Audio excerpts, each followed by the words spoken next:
Hello everyone, very welcome to NET JRF solutionist. मैं अभिषेक कुमार झा स्वागत करता हूं आप सभी लोगों का आपके अपने YouTube channel net JRF solutionist पे। कैसे हो आप सभी लोग? न्यूज़ बहुत ही बेहतरीन है उन सभी स्टूडेंट के लिए जो इंतज़ार कर रहे थे इतने लंबे समय से कि अब वैकेंसी आएगी, अब वैकेंसी आएगी। न्यूज़पेपर में लगातार ये न्यूज़ चर्चा में था कि उत्तर प्रदेश में जो आयोग है उसका गठन होने वाला है, उसके गठन में देरी के वजह से कुछ कुछ वैकेंसीज रुकी हुई थी। लेकिन उस बीच में एक अच्छी न्यूज़ ये आई कि जो Uttar Pradesh public service commission है, यानी कि उत्तर प्रदेश लोक सेवा आयोग जो है, वो एक बहुत ही बेहतरीन मौका लेकर के आया है आप सभी यंगस्टर्स के लिए, सभी युवाओं के लिए। अभी कुछ दिन पहले ही एलटी ग्रेड की वैकेंसी जो है वो रिलीज की गई। ये भी उत्तर प्रदेश लोक सेवा आयोग के द्वारा ही है।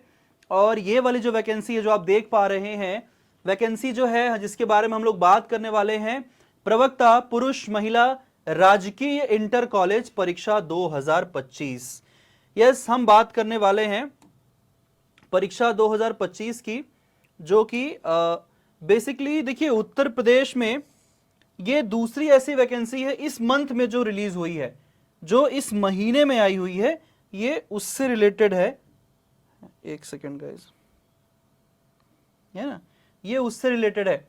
तो आप सभी लोग को पता चल गया होगा कि हम बात कर रहे हैं, हम दरअसल बात कर रहे हैं किसकी? हम बात कर रहे हैं उत्तर प्रदेश जीआईसी की बात कर रहे हैं, गवर्नमेंट इंटर कॉलेज की। इसके बारे में कंप्लीट इंफॉर्मेशन मैं आप लोग को देने वाला हूं, और ये जो इंफॉर्मेशन है आप लोग पूरा देखिएगा। सबसे पहले तो जरूरी ये है कि इस एग्जाम में कौन कौन लोग बैठ सकते हैं, सबसे जरूरी बात। और क्या जो अदर स्टेट के स्टूडेंट हैं, क्या वो लोग भी यहाँ पर आ सकते हैं? जनरली इस वक्त जो हमारे देश में हालात चल रहे हैं उसमें किसी दूसरे स्टेट के जो स्टूडेंट हैं किसी दूसरे स्टेट में जाकर के फॉर्म नहीं भर पा रहे हैं। तमाम इसके एग्जाम्पल्स आपके सामने होंगे। लेकिन इन सब मामलों में हमारा जो प्रदेश है उत्तर प्रदेश बहुत ही दरिया दिल प्रदेश है। वो ऐसा कोई भेदभाव नहीं करता है कि आप राजस्थान से हैं तो आप हरियाणा से हैं, तो आप बिहार से हैं तो आप एमपी से हैं। खुले दिल से सबका स्वागत करता है, सभी लोग आते हैं। हमारा जो सांस्कृतिक विविधता है भारत की, उसका समायोजन करता है हमारा जो उत्तर प्रदेश है। किसी के लिए कोई बाध्यता नहीं है, हर कोई अप्लाई कर सकता है। इस पूरे वीडियो का सार जो है मैं आपको लास्ट में ज़रूर बताऊंगा, लेकिन पहला और इम्पोर्टेंट बात यही है कि हाँ भाई, सब लोग अप्लाई कर सकते हैं, ऐसी कोई बाध्यता नहीं है या ऐसे कोई रुकावट नहीं डाली गई है इसमें। ठीक है, जानने की कोशिश करते हैं कि इसकी परीक्षा का आवेदन प्रारंभ होने की तिथि कब है। तो देखिए, ऑनलाइन परीक्षा प्रारंभ होने की जो तिथि है वो रखी गई है 12/8/2025 को, यानी 12/8/2025 को यह जो परीक्षा है उसका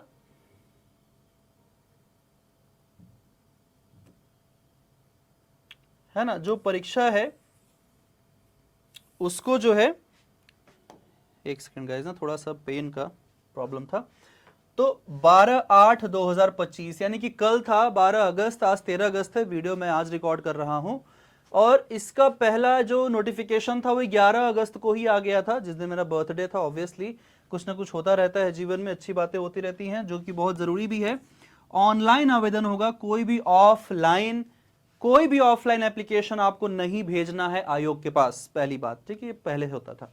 आइए जानने की कोशिश करते हैं कि तिथि प्रारंभ होती है 12/8 से, और तिथि खत्म कब होती है? 12/9 को, यानी कि 12/9/2025 को खत्म हो जाएगा।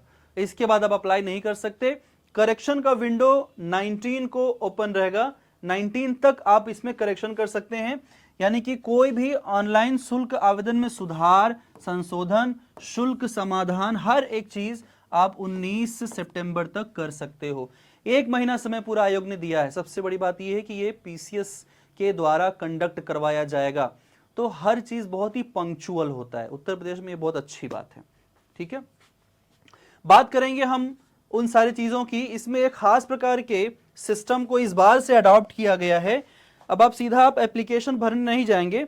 अब आपको सबसे पहले क्या करना है, मैं थोड़ा जूम करूंगा ताकि आप लोग इसको अच्छे से पढ़ पाएं, है ना। पढ़ पा रहे होंगे आप सभी लोग। देखिए अब क्या हो रहा है कि अब अगर ऑनलाइन आवेदन आप करते हैं तो ऐसे अभ्यर्थी जो ऑनलाइन आवेदन कर रहे हैं, आप सभी लोगों को वन टाइम रजिस्ट्रेशन करना होगा, जिसको ओटीआर के नाम से इस बार आयोग ने कुछ खास प्रकार की चीजें लाई गई हैं। बड़ी अच्छी चीज है, इसमें आपको अपना पूरा डेटा डालना है। जैसे आप एप्लीकेशन फिल करते हो ना, सेम वही प्रोसीजर, इसमें आपको अपना सब कुछ डेटा डालना होगा, सारा इंफॉर्मेशन अपने बारे में, अपना नाम, अपना डोमिसाइल, अपना जो एकेडमिक आपका स्कोर है, कहाँ से किया, कहाँ से पढ़ाई की, तो यहीं से पता चल जाएगा। आप कौन से बाहर के स्टेट के हैं तो आपको डालना होगा कि अदर स्टेट डालना होगा। डोमिसाइल उत्तर प्रदेश का है तो डोमिसाइल उसका दिखाना होगा। ठीक है, तो इस प्रकार की चीजें आपको यहाँ पर मिलेंगी। आपको ओटीआर लेना होगा। ओटीआर लेने के 72 घंटे के अंदर आप वेबसाइट पर जाकर, जब आप ऑनलाइन आवेदन करेंगे तो उसके 72 घंटे के अंदर आपको नंबर मिल सकता है। ठीक है, अब देखिए इसमें अगले चीज की अगर हम बात करें, हम मुख्य बातों के ऊपर चर्चा करते हुए चलेंगे। मैंने हाईलाइट किया हुआ है समय को बचाने के लिए। ठीक है, आप अपना सब कुछ ऑनलाइन भरेंगे। ऑनलाइन भरने के लिए आपको सारा प्रोसीजर यहां पर दिया गया है, प्रथम चरण, द्वितीय चरण वगैरह सब है। नोटिफिकेशन आप सभी लोगों ने अभी तक पढ़ लिया होगा। दूसरी बात जो मैं आपको बताने वाला हूं वो ये है कि इसमें एक जरूरी चीज ये है जो अदर स्टेट के बच्चों के लिए बहुत जरूरी है, समझिएगा इस बात को, कि जो बाहरी राज्य के स्टूडेंट जो चाहते हैं यहां पर प्रवक्ता के पद पर नौकरी, सरकारी नौकरी, तो जब भी आप ओटीआर भरोगे, मतलब जब रजिस्ट्रेशन करेंगे, तो जो भी आपकी अधिमानी अर्हताएं हैं वो वहां पर दिखेंगी। अधिमानी मतलब जो आयोग चाहता है आपसे, जैसे आपका मास्टर्स होना चाहिए, बीएड होना चाहिए, नहीं होना चाहिए, वो वहां पर रहेगा। आपको यस और नो करना रहेगा। जैसे ही आप यस और नो करोगे तो वैसे ही आप उसके लिए एलिजिबल एंड नॉन एलिजिबल हो जाएंगे। राइट, एक बड़ा प्रश्न है सभी स्टूडेंट का कि क्या बाहरी राज्य के बच्चे भर सकते हैं या नहीं भर सकते हैं। हाँ, दूसरा प्रश्न ये है कि क्या जो लोग अभी अपियरिंग में हैं, क्योंकि इसमें जो डिमांड किया गया है वो मास्टर्स है और बीएड होना चाहिए। बीएड इसलिए क्योंकि प्रवक्ता पद की वैकेंसी है और प्रवक्ता पद के लिए बीएड की आवश्यकता है, टीजीटी पीजीटी के लिए चाहिए होता है। राइट, तो आपको चाहिए होगा, तो इसलिए आपको यस और नो का विकल्प चुनना होगा। जैसे ही आप यस और नो करेंगे, एलिजिबल और नॉन एलिजिबल की चीजें आपको वहां पर दिखनी शुरू हो जाएंगी। ठीक है, इसके बाद अगर हम देखें, है ना, मैं आपको पूरा जूम करके दिखा रहा हूं ताकि चीजें आपके लिए क्लियर रहें। ठीक, अब देखिए बात करेंगे इसमें हम किसकी, हम बात करेंगे इसमें अब सीधा परीक्षा शुल्क की। भाई पैसे कितना ले रहा है, सबसे जरूरी बात यह है कि यह आयोग करवा रहा है। Uttar Pradesh public service commission 125 रुपए लेते आया है।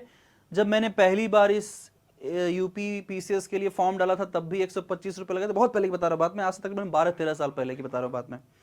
ठीक है, अभी भी 125 रुपए लगेंगे। 100 रुपए जो है वो परीक्षा शुल्क है, 100 रुपए जो है परीक्षा शुल्क है, और ऑनलाइन प्रक्रिया का जो भी पैसा लगता है उसमें 25 रुपए और जोड़ लीजिए, तो कुल 125 रुपए लगेगा जनरल कैटेगरी के बच्चों के लिए। अगर आप रिजर्व कैटेगरी में हैं तो 40 रुपए भी है, 65 रुपए भी है, 25 रुपए भी है। आप इसके अकॉर्डिंगली देख सकते हैं। इतने पैसे तो हम लोग आजकल चाय पीने में चला जाता है। ठीक है, इसके बाद देखिए बहुत जरूरी चीज क्या है कि आप लोगों का जो चयन है बहुत ही साफ साफ लिखा हुआ है। आपका जो चयन है यानी कि नौकरी जब मिलेगी वो किस बिहाफ पर मिलेगी, इस पूरे एग्जाम को 2 स्तर में डिवाइड किया गया है। पहला है प्रारंभिक परीक्षा, दूसरा है मुख्य परीक्षा। प्रारंभिक परीक्षा जो है वह पूरी तरीके से क्वालिफाइंग इन नेचर रखा गया है, यानी कि आपको बस उसको क्वालिफाई करना है। 40% आपका क्वालिफाइंग होना चाहिए, लेकिन सिलेक्शन जो होगा वो सिर्फ और सिर्फ मुख्य परीक्षा में प्राप्त अंकों के आधार पर होगा। यानी कि आपने मुख्य परीक्षा में कैसा अपना आंसर लिखा है उसके अंकों का जो योग होगा उसके आधार पर ही आपका चयन किया जाएगा। तो ये बात बैठा लीजिए, प्रीलिम्स के मार्क्स ऐड नहीं होंगे जीआईसी में, सिर्फ और सिर्फ मेंस के मार्क्स ही हमें क्या करने हैं, मेंस के मार्क्स के आधार पर ही आपका जो है सिलेक्शन होगा। ठीक है, ये बात ध्यान रखिएगा। ठीक है, बढ़िया, आगे बढ़ते हैं। आरक्षण की जहां तक बात है, देखिए आरक्षण में जो भी सरकारी प्रावधान है वो पूरा किया जाएगा। इसमें आरक्षण के लिए आयु की बात करें, आइए देखते हैं कि जो भी जनरल के अलावा जो भी अभ्यर्थी हैं उसको सभी श्रेणियों में आने वाले जितने भी व्यक्ति हैं उनको उसके हिसाब से आरक्षण दिया जाएगा। आरक्षण का जो भी है इसमें फिलहाल एक चीज ऐड किया गया है। आयु की बात करें तो समथिंग 21 वर्ष था, है ना। आयु की अगर हम बात करें तो 21 वर्ष से लेकर के 40 वर्ष, 21 वर्ष युवा और 40 वर्ष भी युवा ही कहलाएगा, एक तरीके से कहलाना तो चाहिए भाई, है ना। कुल रिक्तियों की अगर हम बात करें तो देखिए रिक्तियों की संख्या बहुत ज़्यादा तो नहीं है, लेकिन फिलहाल ठीक है। कुल रिक्तियों की संख्या में पुरुष व महिला बालिका इंटर कॉलेज में पुरुषों के लिए भी है, महिलाओं के लिए भी है। कुल संख्या है 1471, पुरुष के लिए 777, 777 है, और महिला के लिए 694 है। लगभग 700 मान लीजिए, राउंड फिगर कर लीजिए तो ठीक ठाक है। ऐसा देखा है कि इसमें कुछ और भी हैं, प्रवक्ता स्पर्श दृष्टि बाधित भी हैं, उसके लिए अलग से, क्योंकि उसमें आपको ब्रेल लिपि वगैरह आना चाहिए, है ना, उसके लिए वो सामान्य विद्यार्थी नहीं है। जहां तक हम वेतनमान की बात करें तो वेतनमान यानी कि सैलरी आपको बहुत अच्छा खासा मिलता है। देखिए भाई, उत्तर प्रदेश एकमात्र ऐसा प्रदेश है जहां पर सैलरी बहुत अच्छी है शिक्षकों की। टीचरों की सैलरी पूरे जगह, जहां तक मुझे पता है, नॉर्थ इंडिया में सबसे अच्छी सैलरी उत्तर प्रदेश देता है। तो कुछ नहीं तो 8th लेवल लग गया है तो 70-80 हज़ार, 2 लाख रुपए तक तो जाएगा आपका, मान के चलिए आप, ठीक है, इतना तो जाएगा, राइट। आरक्षण की बात हमने कर ही ली। इसके बाद अगर हम बात करें तो देखिए एक चीज हमें ध्यान रखना है, कुछ सर्टिफिकेट जो आप लोग बनवाते हो, जैसे ईडब्ल्यूएस वगैरह का बनवाते हैं आप लोग ना, कि ईडब्ल्यूएस कैटेगरी में अप्लाई कर लेते हैं, तो ईडब्ल्यूएस के सर्टिफिकेट्स कब के मान्य होंगे, साफ साफ लिखा हुआ है। इसमें लिखा हुआ है कि 18/2/2019 के ये रिट है, उसके अकॉर्डिंगली जब आप आवेदन करने जा रहे हैं तो आवेदन करने के वर्ष के पूर्व, आवेदन कब करने जा रहे हैं आप, आज करने जा रहे हैं, 2025 में करने जा रहे हैं। तो 2025 में अगर आप करने जा रहे हो तो आपका जो ईडब्ल्यूएस का सर्टिफिकेट होगा वो उसके 1 वर्ष पूर्व का मान्य होगा, यानी कि वो 2024 में बना हुआ होना चाहिए। ये बात इसमें साफ साफ लिखा हुआ है, ठीक है। इसके बाद देखिए आरक्षण की जहां तक बात है तो सभी अभ्यर्थियों को, जो भी अनुसूचित जाति जनजाति अन्य पिछड़ा वर्ग के लोग हैं, सभी को जो भी व्यवस्थाएं हैं आरक्षण वाली वो दी जाती हैं, ठीक है। उसके बाद अगर हम बात करें तो थोड़ा सा हम बात करते हैं अब कि क्या शैक्षणिक अर्हताओं की आवश्यकता होती है ना, किस प्रकार के शैक्षणिक जो अर्हताएं हैं जिसकी ज़रूरत है वो हम डिस्कस कर लेते हैं, जो कि बहुत ज़रूरी है। देखिए शैक्षणिक अर्हताओं की जहां तक बात है तो आपको प्रवक्ता पुरुष महिला राजकीय इंटर कॉलेज के लिए क्या चाहिए, कौन कौन से विषय के लिए, समाजशास्त्र, भूगोल, अर्थशास्त्र। भूगोल हम लोग का विषय है तो भूगोल हो गया। इसके लिए भारत में विधि द्वारा स्थापित किसी विश्वविद्यालय, मानित विश्वविद्यालय संस्था से संबंधित विषय में, संबंधित विषय नहीं कि जो भी आपका है, भूगोल, अर्थशास्त्र, नागरिक शास्त्र, भौतिक विज्ञान है, व्हाटएवर, स्नातकोत्तर उपाधि चाहिए। स्नातकोत्तर का मतलब होता है पोस्ट ग्रेजुएट, ठीक है, पोस्ट ग्रेजुएट होते हैं ये लोग, परास्नातक, पीजी कहते हो ना जिसको आप लोग, वही है ये डिग्री होनी चाहिए आपके पास। स्नातक मतलब कि ग्रेजुएट, अंडर ग्रेजुएट है ना, यूजी कहते हैं जिसको हम लोग। तो किसी भी मान्यता प्राप्त विश्वविद्यालय से। अच्छा, इसमें कुछ लोग पूछ रहे होंगे कि क्या अगर मैंने डिस्टेंस से किया है, ठीक है, डिस्टेंस से पढ़ाई अगर की है तो क्या वो मान्य है। बिल्कुल, अगर आप किसी भी ऐसे यूजीसी के द्वारा अप्रूव्ड यूनिवर्सिटी से किया तो बिल्कुल मान्य है। और आपको बीएड डिग्री चाहिए, इसमें बीएड चाहिए, शिक्षा स्नातक जिसको हम कहते हैं, बीएड चाहिए। तो ये अनिवार्य है, ये चाहिए ही चाहिए, ये होना चाहिए, बिना इसके आप अप्लाई भी नहीं कर पाओगे, ठीक है। और ये भी बहुत सारे सब्जेक्ट्स हैं, हर विषय में आपको परास्नातक चाहिए और उस विषय में बीएड की डिग्री चाहिए। जो वैकेंसीज हैं अगर देखा जाए, समाजशास्त्र, भूगोल, अर्थशास्त्र, नागरिक शास्त्र, भौतिक विज्ञान, रसायन विज्ञान, गणित, अंग्रेजी, इतिहास, जीव विज्ञान, हिंदी, उर्दू, संस्कृत, इन सभी विषयों के लिए इसमें जो है इनवाइट किया गया है, राइट। अब देखें अगर इसमें है तो कुछ अधिमानी, है ना, अधिमानी अर्हताओं के बारे में भी बात किया गया है कि भाई जो बाकी चीजें हैं वो तो होनी ही चाहिए, लेकिन अगर आपके पास कुछ और भी चीजें हैं, अगर आपने प्रादेशिक सेना में कम से कम 2 वर्ष तक सेवा की है या राष्ट्रीय कैडेट कोर में बी प्रमाण पत्र है तो आपको उस पर वरीयता दिया जाएगा। ठीक है, वरीयता क्रम में आप ऊपर रहोगे बाकियों से। ये सारी बातें यहां पर जो है हमने डिस्कस की। ठीक, अब हम देखेंगे कि इसमें आयु सीमा वगैरह क्या है, इसके बारे में भी डिस्कशन कर लिया जाए। आयु सीमा क्या है? देखिए, उपयुक्त पदों के लिए जो आयु सीमा है, ऊपर मैंने बताया ही था कि 1 जुलाई 2025 को 21 वर्ष की आयु अवश्य पूरी करनी चाहिए और उन्हें 40 वर्ष की अधिक आयु का नहीं होना चाहिए।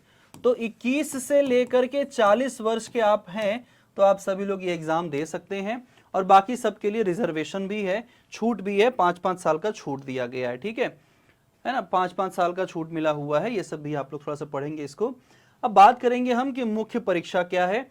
देखिए, प्रारंभिक परीक्षा में सफल होने वाले, इसका होगा प्रीलिम्स होगा, भाई पीसीएस करवा रहा है। ठीक है, 2020 में इसकी वैकेंसी आई थी लास्ट टाइम, और 2020 के बाद 22 में इसका ज्वाइनिंग वगैरह हो गया था, 2 साल के अंदर हो गया था। तो मान के चलिए आप कि 2 साल में ये भी होगा, 1 साल से 2 साल लग जाएंगे पूरी प्रक्रिया होते होते। तो आपको इतना टाइम लेकर के चलना है। इसका एग्जाम का डेट अभी आया नहीं है, लेकिन पूरी उम्मीद है कम से कम 6 महीने तो लगेंगे इसके एग्जाम में। ठीक है, तो प्रारंभिक परीक्षा में सफल होने वाले अभ्यर्थी ही मुख्य यानी कि लिखित परीक्षा में सम्मिलित किए जाएंगे, और जो भी आयोग का निर्देश होगा, प्रीलिम्स के बाद मेंस के लिए फिर से उसमें एक फॉर्म भरना पड़ता है, वो यहां पर आपको भरने के लिए दिया जाएगा। ठीक है, आगे बात करें तो आपका जो जन्म तिथि है उसके लिए हाई स्कूल या समकक्ष की जो प्रमाण पत्र हैं उन्हीं को वैलिडेट किया जाएगा। तो ये सर्टिफिकेट्स आपके पास सही सलामत होने चाहिए। उसके बाद देखिए, प्रारंभिक परीक्षा के आधार पर कितने लोगों को बुलाया जाएगा। तो अगर आप प्रारंभिक परीक्षा में सफल होते हैं तो मुख्य परीक्षा के लिए 15 गुना अभ्यर्थी सफल घोषित किए जाएंगे। 15 गुना, 777 था पुरुष के लिए और 695 था महिला के लिए, लगभग। तो उनका 15 गुना बुलाया जाएगा। राइट, महिलाओं को 15 गुना और पुरुषों का 15 गुना बुलाया जाएगा। तो भाई प्रीलिम्स में बस आपको बैठना है और मेंस के लिए जाना है। कोई भी कैंडिडेट अगर थोड़ा सा भी सीरियस होकर पढ़ाई करेगा तो वो मेंस के लिए क्वालिफाई हो जाएगा। लेकिन केवल मेंस में क्वालिफाई करने से बात नहीं बनेगी, असल परीक्षा तो वहीं पर होगी। हम उसके ऊपर भी चर्चा करते हैं। ठीक है, आगे बढ़ते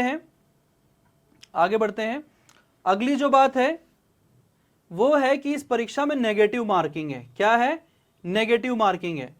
आपको इसमें नकारात्मक अंकन देखने को मिलेगा, है ना। प्रत्येक प्रश्न के 4 विकल्प होंगे और उम्मीदवार प्रत्येक प्रश्न के अगर गलत उत्तर करता है किसी का भी तो उसका 1/3 यानी कि 0.33 जो है उसमें से डिडक्ट हो जाएगा। राइट, तो नेगेटिव मार्किंग है। प्रीलिम्स में भी आपको ये बात का ध्यान रखना है। इसके अलावा आपका इसमें क्वालिफाइंग मार्क्स कितना होना चाहिए? तो क्वालिफाइंग मार्क्स के लिए 40% रखा गया है, यानी कि प्रारंभिक परीक्षा में 40% आपको लाना है और फिर मुख्य परीक्षा में भी 40% आपको लाना है। अगर आप इतना नहीं लाओगे तो कॉपी ही नहीं चेक होगा आपका। तो पहले प्रीलिम्स में आपको 40% लाना है ताकि आप क्वालिफाई कर पाओ मेंस के लिए, और फिर मेंस में भी आपका कम से कम 40% मार्क्स होना चाहिए क्वालिफाइंग के लिए। हालांकि वहां सिलेक्शन के लिए नहीं है वो 40%, सिलेक्शन के लिए तो आपको बहुत पढ़ाई करनी पड़ेगी। ठीक है, इस बात का ध्यान रखिए। इसको यहां पर मिनिमम एफिशिएंसी स्टैंडर्ड कहा गया है, न्यूनतम दक्षता मानक कहा गया है। ठीक है, अगर हम बात करें आगे, है ना, और कौन कौन सी चीजें हैं महत्वपूर्ण, अभी आ गया है सिलेबस का पार्ट। आइए बात करते हैं भाई अपने काम की चीज। ये है अपने काम की चीज, पढ़ाई वाली चीज। ठीक है, राइट। आइए, प्रारंभिक परीक्षा हेतु परीक्षा योजना एवं पाठ्यक्रम। देखिए, प्रारंभिक परीक्षा में सामान्य अध्ययन वैकल्पिक विषय का एक प्रश्न पत्र होगा जो वस्तुनिष्ठ व बहुविकल्पी प्रश्न के होंगे, यानी कि एमसीक्यू बेस्ड होगा, मल्टीपल चॉइस क्वेश्चन, बहुविकल्पी कहते हैं इसी को। इसमें प्रश्नों की संख्या 120 होगी, वैकल्पिक विषय के 80 प्रश्न होंगे और सामान्य अध्ययन के 40 प्रश्न होंगे, जो कुल 300 अंकों का एवं समय 2 घंटों का होगा। 2 घंटे का पेपर होगा, कुल 120 क्वेश्चन होंगे और मार्क्स हो गए कुल 300। राइट, इतने नंबर आपको दिए जाएंगे। पाठ्यक्रम क्या है? तो सबसे पहले देखिए, सामान्य अध्ययन के पाठ्यक्रम को हम सभी लोग देखते हैं। तो सामान्य अध्ययन का जो पाठ्यक्रम है वो कुछ इस प्रकार से है आपके आंखों के सामने। देखिए, सामान्य अध्ययन यानी कि इसको हम जीएस कहते हैं। ठीक है, जनरल स्टडीज। सामान्य विज्ञान आपको पढ़ना है, भारत का इतिहास पढ़ना है, भारतीय राष्ट्रीय आंदोलन पढ़ना है, फिर भारतीय राजतंत्र, अर्थव्यवस्था एवं संस्कृति, इसको हम पॉलिटी कहते हैं, ठीक है। फिर भारत की कृषि है, वाणिज्य है, व्यापार है, फिर विश्व का भूगोल है, भारत का भूगोल है एवं प्राकृतिक संसाधन है, अधुनातन राष्ट्रीय एवं अंतरराष्ट्रीय महत्वपूर्ण घटनाक्रम, करंट अफेयर्स इसको कहा जाता है, सामान्य बौद्धिक एवं तार्किक क्षमता, इसको रीजनिंग कहा जाता है। उत्तर प्रदेश से भी प्रश्न होगा, क्योंकि आप एक स्टेट का एग्जाम देने जा रहे हैं, तो उस स्टेट के क्वेश्चंस को भी आपको डील करना पड़ेगा। इसमें उत्तर प्रदेश की शिक्षा, संस्कृति, कृषि, उद्योग, व्यापार, रहन सहन और सामाजिक प्रथाओं के संबंध में विशिष्ट जानकारी मिलेगा। भाई देखिए, सिलेक्शन हो ना हो बात अलग है, लेकिन एक स्टेट के बारे में जानकारी तो हो ही जाती है कि नहीं। इसके बाद आपसे उम्मीद की जाती है कि प्रारंभिक गणित 8वीं स्तर तक आपके पास आनी चाहिए। इसमें अंक गणित, बीज गणित, रेखा गणित होते हैं, ठीक है। मैथमेटिक्स है, अलजेब्रा है और जियोमेट्री है, और अंत में है पारिस्थितिकी एवं पर्यावरण। तो इतना सब कुछ आपको पढ़ना है, सामान्य अध्ययन में यानी कि जीएस में पढ़ना है। ये भी मार्क्स आपका क्वालिफाइंग में रहेगा। इसमें से कुल आएंगे 40 क्वेश्चन, ठीक है। अब देखते हैं हम कि जो वैकल्पिक विषय है उसमें क्या क्या चीजें होंगी। देखिए, वैकल्पिक विषय की जहां तक हम बात करते हैं तो वैकल्पिक विषयों का पाठ्यक्रम मुख्य परीक्षा की भांति होगा। इसमें अगर हम मुख्य लिखित परीक्षा की बात करें तो इसमें देखिए आपके पास प्रथम प्रश्न पत्र होंगे, फिर प्रथम प्रश्न पत्र में सामान्य हिंदी एवं निबंध होगा, द्वितीय प्रश्न पत्र होगा, इसमें वैकल्पिक विषय होगा, जो भी आपका वैकल्पिक विषय रहेगा, ठीक। समय 2 घंटा मिलेगा। प्रथम प्रश्न पत्र में पूर्णांक 100 रहेंगे और वैकल्पिक विषय में आपको 3 घंटा मिलेगा, पूर्णांक 300 रहेंगे। जहां तक बात है पाठ्यक्रम की, तो अब आइए हम बात करते हैं ये मेंस का है। देखिए, ये मेंस का पाठ्यक्रम है। यहां पर जो जीएस है उसका सिलेबस दिया है। जो इसका प्री का सिलेबस है और जो मेंस का सिलेबस है वो दोनों सेम है, अलग अलग नहीं है। इसीलिए केवल जीएस को शुरुआत से बता रहा है। सब्जेक्ट का हम देखेंगे नीचे अभी आएगा, राइट, लास्ट स्टेज में हम लोग इसके डिस्कशन के, क्योंकि खत्म ही होने वाला है। आप देखोगे ये प्रथम प्रश्न पत्र है सामान्य हिंदी का। उत्तर प्रदेश में हिंदी भाषा है प्राथमिक स्तर पर जो बोली जाती है। उत्तर प्रदेश की दूसरी प्रथम राजकीय भाषा हिंदी है उत्तर प्रदेश की, और द्वितीय राजकीय भाषा उर्दू है। तो इसलिए हिंदी का पेपर होता है और कामकाज उर्दू में होता है। सरकारी दफ्तरों में वहां पे बहुत उर्दू बोली जाती है, ठीक है, हिंदी भी बोली जाती है ऑब्वियसली। तो अब देखिए यहाँ पर क्या पाठ्यक्रम है। सामान्य हिंदी में आपको क्या क्या पढ़ना पड़ेगा, मेंस के लिए क्या क्या पढ़ना पड़ेगा। अपठित गद्यांश होंगे। अपठित गद्यांश मतलब वही आरसी, जो रीडिंग कॉम्प्रिहेंशन आप लोग लगाते हो ना, वो सारी चीजें रहती है इसमें। उससे संबंधित प्रश्न होंगे, रेखांकित अंश की व्याख्या करनी होगी और उसका शीर्षक लिखना होगा। अनेकार्थी शब्द होंगे, विलोम शब्द होंगे, पर्यायवाची शब्द होंगे, तत्सम तद्भव क्षेत्रीय विदेशी शब्द होंगे, वर्तनीय अर्थबोध, शब्द रूप, संधि, समास, क्रिया, हिंदी वर्णमाला, विराम चिन्ह, शब्द रचना, वाक्य रचना, अर्थ, मुहावरे, लोकोक्तियां, उत्तर प्रदेश की प्रमुख बोलियां तथा हिंदी भाषा के प्रयोग में होने वाली अशुद्धियां। ये पूरा हिंदी आपको पढ़ना पड़ेगा भाई, पूरा ग्रामर पढ़ना पड़ेगा, हिंदी ग्रामर पढ़ना पड़ेगा। लिटरेचर है ना वो, तो इस पढ़ना पड़ेगा। फिर हिंदी के ऊपर निबंध भी होगा, ऐसे राइटिंग होगा हिंदी में जो आपको हिंदी में लिखना पड़ेगा, ठीक है ना। ऐसे होगा, इसमें एक खंड होगा, इस खंड में एक निबंध लिखना होगा। इस निबंध की अधिकतम विस्तार सीमा 1000 शब्द होगी। निबंध हेतु निम्नवत क्षेत्र होंगे। ऐसा ही आपको दिया जाएगा।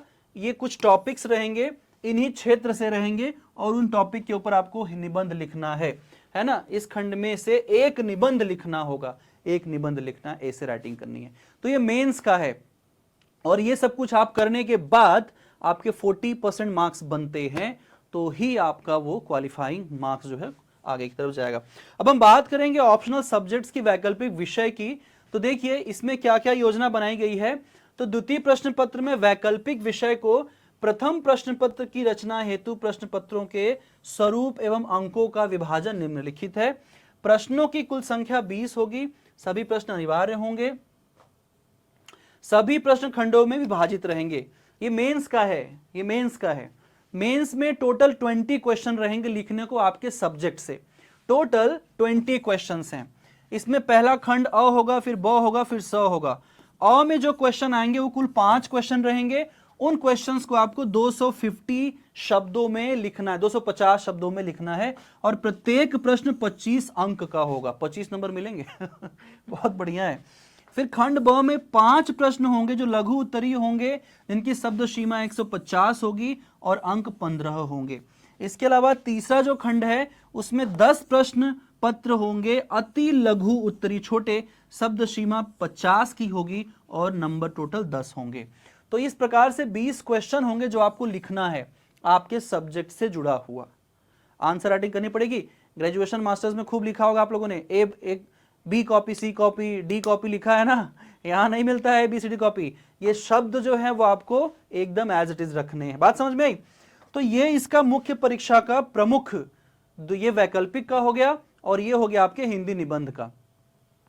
ये तो सिलेबस हो गया हिंदी निबंध का, और हिंदी का पूरा सिलेबस यहां पर दे दिया है मुख्य परीक्षा का। अभी हम आएंगे और बात करेंगे सब्जेक्ट वाइज। सब्जेक्ट वाइज कौन कौन से हैं, सारा देखिए सिलेबस इसमें लिखा हुआ है। हर विषय का, जिस भी विषय का परीक्षा होना है उस विषय का सिलेबस आपको यहां पर मिलेगा। हम बात करेंगे ज्योग्राफी की, चूंकि हमारा सब्जेक्ट ज्योग्राफी है, तो देखिए ज्योग्राफी के कौन कौन से टॉपिक्स आपको पढ़ने हैं। भूगोल की जहां तक बात है तो देखिए भूगोल का जो सिलेबस बनाया गया वो है भूगोल का अर्थ, विषय क्षेत्र, अध्ययन उपागम, प्रविधि, प्रमुख भौगोलिक विचारधाराएं, नियतिवाद, संभववाद, संभाव्यतावाद, प्रदेशवाद, तार्किक प्रत्यक्षवाद, व्यवहारवाद, ये सब थॉट का सेक्शन आ जाता है। ठीक है। फिर इसके बाद वायुमंडल की क्लाइमेटोलॉजी पढ़ना है। इसमें वायुमंडल की संरचना, सूर्यतप, ताप बजट, तापमान, क्षैतिज एवं लंबवत वितरण, तापमान विलोमता, वायु दाब की पेटियां, स्थानीय पवनें, वायुदाब पेटियों का खिसकाव तथा उनका प्रभाव, आर्द्रता, वर्षा, वर्षण के प्रकाश, चक्रवात, प्रति चक्रवात, विश्व जलवायु का वर्गीकरण, कोपेन थॉर्नथवेट का, विश्व के प्रमुख जलवायु प्रदेश, पृथ्वी की आंतरिक संरचना, चट्टान एवं उसके प्रकार, भू विवर्तनिक सिद्धांत, ज्वालामुखी एवं भूकंप, वलन एवं भ्रंशन, उनसे उत्पन्न स्थलाकृतियां, डेविस का अपरदन सिद्धांत, अपरदन चक्र सिद्धांत, नदी, भूमिगत जल, वायु, समुद्र एवं स्थलाकृतियां, वो जो बनती हैं जो हम लोग पढ़ते हैं एजेंट्स वगैरह, महासागरीय निक्षेप, महासागरीय नितल, महासागरीय जल का तापमान, लवणता, महासागरीय धाराएं, ज्वार भाटा, तरंगे, प्रवाल भित्ति, प्रवाल भित्तियां, उत्पत्ति, वितरण, पर्यावरणीय महत्व, ये ओशनोग्राफी है, ये क्लाइमेटोलॉजी है, डेविस का डाल दिया है ना। ये पूरा सेक्शन इसमें आपको देखने को मिलेगा। फिर आगे है पारिस्थितिकी तंत्र की संकल्पना, स्थलीय पारिस्थितिकी तंत्र के प्रकार, विवरण, निर्वणीकरण समस्या एवं, ये अपना क्लाइमेटोलॉजी का है। ठीक है, निर्वणीकरण का हो गया, समाधान, आपदाएं, प्रकार एवं प्रबंधन, मानव पर्यावरण अंतर संबंध हो गया, प्रौद्योगिकी का प्रभाव, कृषि क्रांति, औद्योगिक एवं सूचना क्रांति, जनसंख्या वृद्धि एवं वितरण प्रतिरूप, ये हो गया पॉपुलेशन का, जनसांख्यिकीय संगणन सिद्धांत, पॉपुलेशन का सिद्धांत हो गया, ग्रामीण एवं नगरीय अधिवास हो गए, संसाधन संकल्पना एवं संसाधनों का वर्गीकरण, जल, मिट्टी, खनिज, ऊर्जा उपयोग, समस्याएं एवं संरक्षण, संसाधन संरक्षण के सिद्धांत, विश्व की प्रमुख फसलें, चावल, गेहूं, कपास, गन्ना, चाय, कहवा, रबर की भौगोलिक परिस्थितियां, विश्व वितरण, उत्पादन एवं व्यापार, कृषि के प्रकार एवं कृषि प्रदेश जैसे विटलसी का, औद्योगिक स्थानीयकरण जैसे कि जो इंडस्ट्रियल लोकेशन मॉडल वेबर वगैरह का, औद्योगिक अवस्थिति के प्रमुख सिद्धांत, विश्व के प्रमुख औद्योगिक प्रदेश, अंतर्राष्ट्रीय व्यापार, प्रमुख व्यापारिक प्रखंड, प्रमुख अंतर्राष्ट्रीय परिवहन मार्ग एवं बंदरगाह, ये सब आपको पढ़ना है। ये चीजें थोड़ी सी इसमें फैक्ट वाली रहेंगी ना, क्योंकि ये PGT लेवल का है ना, प्रवक्ता का है, इसलिए। फिर सांस्कृतिक तत्व, विश्व के प्रमुख सांस्कृतिक परिमंडल, प्रजातियां एवं जनजातियां, प्रदेश की संकल्पना एवं प्रकार, विकसित एवं विकासशील देशों की विशेषताएं, विश्व के प्रमुख प्रदेशों का अध्ययन, आंग्ल अमेरिका, यूरोपीय समुदाय, रूस, चीन, जापान, दक्षिणी पूर्वी एशिया, दक्षिणी पश्चिमी एशिया, भारत का, यहां से ज्योग्राफी ऑफ इंडिया शुरू होता है, भारत का प्राकृतिक स्वरूप, उच्चावच, अपवातन, जलवायु, प्रकृति, वनस्पति एवं मिट्टी, प्रमुख खनिज संसाधन, लौ, अयस्क, अभ्रक, बॉक्साइड, आणविक खनिज एवं ऊर्जा संसाधन, प्रमुख कृषि उत्पादन, खाद्यान्न एवं मुद्रा दायनी फसलें, कृषि की अद्यतन प्रवृत्तियां, सिंचाई एवं बहुउद्देशीय परियोजनाएं, औद्योगिक विकास, औद्योगिक प्रदेश, औद्योगिक नीति, प्रमुख उद्योग, लौह इस्पात व सीमेंट उद्योग, चीनी एवं कागज उद्योग की अवस्थापना, वितरण, उत्पादन, समस्याएं, जनसंख्या वृद्धि एवं वितरण का प्रादेशिक स्वरूप, तत्संबंधी समस्याएं एवं समाधान, प्रादेशिक विकास, विषमता, कारण एवं निदान, राज्यों का पुनर्गठन, समस्याएं एवं निदान। तो ये भारत का भूगोल भी है, इसमें आपको पॉपुलेशन भी है, इसी में आपका सेटलमेंट भी है, इसी में आपका क्लाइमेटोलॉजी, ओशनोग्राफी, सब कुछ है। तो जो इसका सिलेबस है वो बहुत ही बेहतरीन है ना, ये सब कुछ तो हम लोग पढ़ते ही हैं। तो अब बात करेंगे हम GIC के जो एग्जाम है उसकी तैयारी की। तो देखिए एकेजे एकेडमी पे जीआईसी का बैच मैं लेकर के आ रहा हूँ। मैं अनाउंस करूँगा बहुत ही जल्दी। अभी मैं बिल्कुल जल्दी में नहीं हूँ, क्योंकि हम लोग कोई भी बैच जब बनाते हैं तो हड़बड़ी में नहीं बनाते हैं। हाँ हाँ भाई एप्लीकेशन आ गया, जल्दी जल्दी बैच बना के लॉन्च कर दो, नहीं। हम लोग प्रॉपर हर एक चीज़ पहले प्लान करते हैं, नंबर ऑफ़ टॉपिक पहले डिसाइड करते हैं, नंबर ऑफ़ टाइम हम देखते हैं कितने टाइम में पूरा हो सकेगा, पूरा एक करिकुलम बनाया जाता है और उसके बिहाफ पे हम क्लासेस अरेंज करते हैं। ये ऐसा नहीं है कि कहीं कहीं ऑफलाइन में, है ना, बड़े टीचर को बुला करके फिर छोटे टीचर से पढ़ाना शुरू कर दिया, बड़ा चेहरा दिखा के जो एकदम अननोन है उनसे पढ़ाना शुरू कर दिया। ऐसा एकेजे एकेडमी पे हम नहीं करते हैं। आपको यहाँ पर जो भी चीज़ें हैं वो जो भी दिखती हैं वही आपको वहाँ पे मिलती हैं। तो इससे रिलेटेड बैच मैं प्लान कर रहा हूँ। जी हाँ, अगर आपका सवाल है कि बैच आएगा क्या, बिल्कुल आएगा। ठीक है, मैं आप लोगों को 2 से 3 दिनों में इस बैच का अपडेट देता हूँ, राइट। तो फिलहाल मैं यही कहूँगा कि आप अपनी तैयारी में पूरे चुस्त और तंदुरुस्त हो जाइए और एक नई एनर्जी से पढ़ाई शुरू करिए। मैंने 2024 में कहा था आप सभी लोगों से, 2024 लास्ट ईयर कहा था कि पढ़ाई करिए, अपने सब्जेक्ट की पढ़ाई करिए। मैंने कहा था कि अपने सब्जेक्ट की पढ़ाई करिए आप। क्यों? क्योंकि आने वाले समय में बहुत सारी वैकेंसीज आएंगी और देखिए 2025 में वैकेंसीज ही आ रही हैं लगातार। जब मैं पढ़ाता रहता हूं अपने ऑनलाइन क्लासेस में एप्लीकेशन पे, तो मैं सबको बताता रहता हूं कि देखिए अगर आपने मास्टर्स किया है, ग्रेजुएशन कर लिया है, मास्टर्स कर लिया है, और तो आप ऐसे खाली बैठे मत रहो, आप बीएड कर लो। बीएड कर लेने से क्या होता है, रास्ते खुल जाते हैं। आज अगर आपके पास बीएड रहा होता तो आप लोग इतनी अच्छी वैकेंसी में अप्लाई कर पाते, क्योंकि इसमें केवल लिखित परीक्षा है, इंटरव्यू नहीं है। इंटरव्यू ना होने से वहां पर पूरी तरीके से आपके अंदर जो टैलेंट है वही देखा जाता है। अगर आपने प्रीलिम्स क्वालिफाई किया, मेंस में आपने अच्छे से आंसर राइटिंग की, सिलेक्शन आपका हो जाएगा। कोई नहीं है इंटरव्यू में आपके नंबर्स को काटने वाला, मार्क्स कम देने वाला। आप अच्छा लिखेंगे, आपका हो जाएगा। तो ये बड़ी अच्छी बात है। एलटी ग्रेड में भी सेम है और यहां पर भी वही चीज है। एलटी ग्रेड का जो सिलेबस है उत्तर प्रदेश का, वो भी लगभग ज्योग्राफी का सेम है और जीआईसी का सिलेबस भी लगभग सेम है। एक तरीके से दोनों ही एक ही लेवल की परीक्षाएं हैं। प्रीलिम्स और मेंस वहां पर भी होना है, प्रीलिम्स और मेंस यहां पर भी होना है। तो एलटी ग्रेड की और यूपी जीआईसी की संयुक्त कक्षा, संयुक्त कोर्स हम लोग लॉन्च करेंगे बहुत ही जल्दी एकेजे एकेडमी के ऊपर। मेरा पूरा विश्वास है कि मैं आप लोगों को ज्योग्राफी इस तरीके से पढ़ाऊंगा कि आप कहोगे कि हाँ भाई सिलेक्शन तो होएगा ही होएगा, कहीं नहीं जाने वाला है। ठीक है, तो बहुत बहुत धन्यवाद आप सभी लोगों का आज के क्लास में, आज के इस वीडियो को देखने के लिए। वीडियो पसंद आया हो तो वीडियो लाइक जरूर करिएगा, शेयर कर दीजिएगा उन लोगों तक जो लोग इस प्रकार के एग्जाम्स की तैयारी कर रहे हैं और उनको मालूम नहीं है कि वैकेंसी आ चुकी है। ठीक है, चैनल पे पहली बार आए सब्सक्राइब जरूर करिए, क्योंकि यहाँ पर आपको इस प्रकार के नोटिफिकेशंस जब भी होता है जेन्युइनली बताई जाती हैं। थैंक यू सो मच, मिलते हैं अगले वीडियो में।